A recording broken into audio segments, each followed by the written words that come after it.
Hi, everybody. This is Tony Khan, the producer and director of Morning Stories from WGBH in Boston. Russian has, I believe, something like 12 different words for sadness and misery. There's grust, there's pichal, there's toska. Tagalog, which is spoken in the Philippines, has at least 10 different words, they tell me, for the one thing that we choose to call love. They discriminate between loving your wife, loving your job, loving your dog, and loving ice cream. We don't. Well, Andrew Solomon, today's storyteller, is a man who likes to travel, to hear new languages, and to understand things better.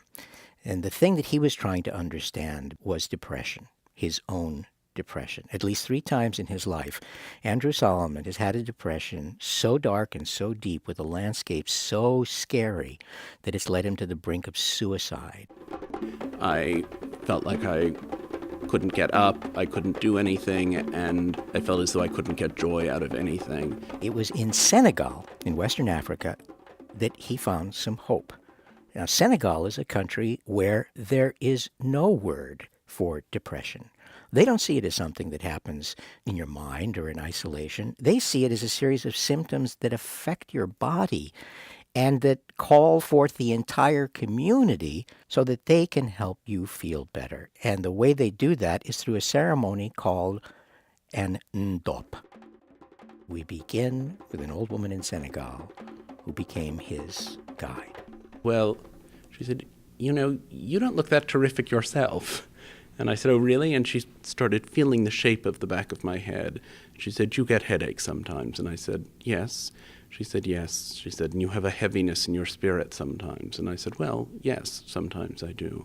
She said, well, I've never done this for a foreigner before, but if you want, I can perform an Ndop for you.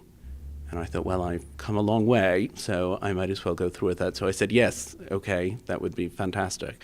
And so over the next 5 days, we put together the supplies that we'd been instructed to acquire: a clay pot, a threshing basket, 2 white chickens, a ram, straw mats. And at that point, the drummers began to drum, and the people of the village began to gather, and there was a little makeshift wedding bed set up, and I was told to get into this bed with the ram, and the people formed concentric circles around us. The sun was beating down, and I was lying there, and I'd been told that it would be very bad luck if the ram broke away, so I had to hold the ram very tightly. And as they danced around, they threw pieces of cloth over us, so that we were lying there kind of smothering underneath all of this cloth in the sun.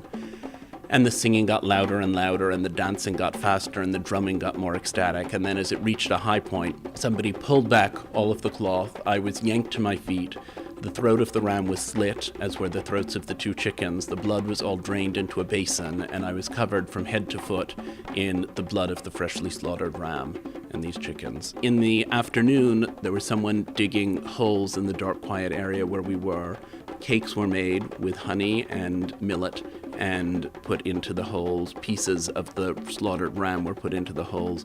And then the women gathered around me, and they cleaned the blood off of me by filling their mouths with water and then spitting the water very hard like a shower jet. And when it was washed away, I put on a fresh loincloth, and we went to these holes that we had dug, and I was told to recite a few particular sentences. And I was very interested by the primary thing I said, which was, spirits, I consign you to the earth, and I ask you to stay here and to leave me in peace to conduct the business of my own life.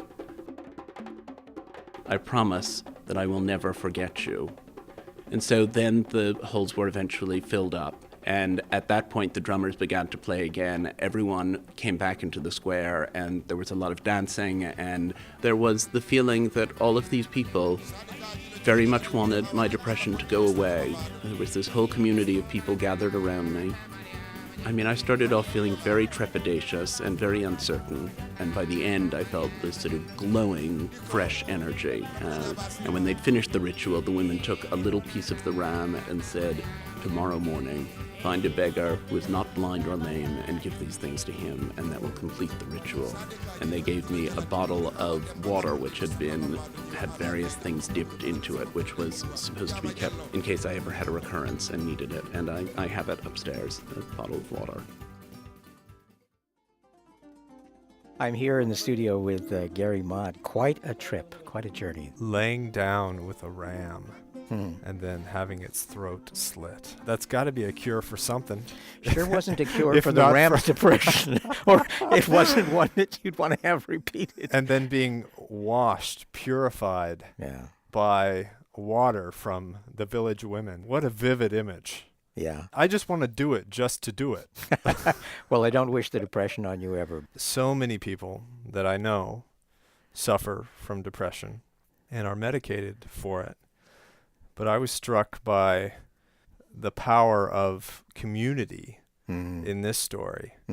Depression I see as something very isolating, and they're alone in their struggle. There was one moment that felt like a real deep wisdom, and that was in the ceremony afterwards when he pays back the demons of his depression, and he buries them. But he says, "And I will never forget you." And it's almost like there's respect that you're rendering unto your own pain. God knows that in a clinical depression, the pain can be so intense. You need the relief from that. Yet at the same time, it's owning another part of yourself, too, with respect. And that really moved me. We, as always, want to express our gratitude to the folks who bring us to you. They have been supporting us pretty much since we were a podcast. Ipswitch, a leader in file transfer software. IPSWITCH.com. Check them out. And we have a website as well, wgbh.org/morningstories. And please send us an email. We love getting it at morningstories@wgbh.org. Mostly we love getting you. So, see you next Friday. Catch you then. Bye.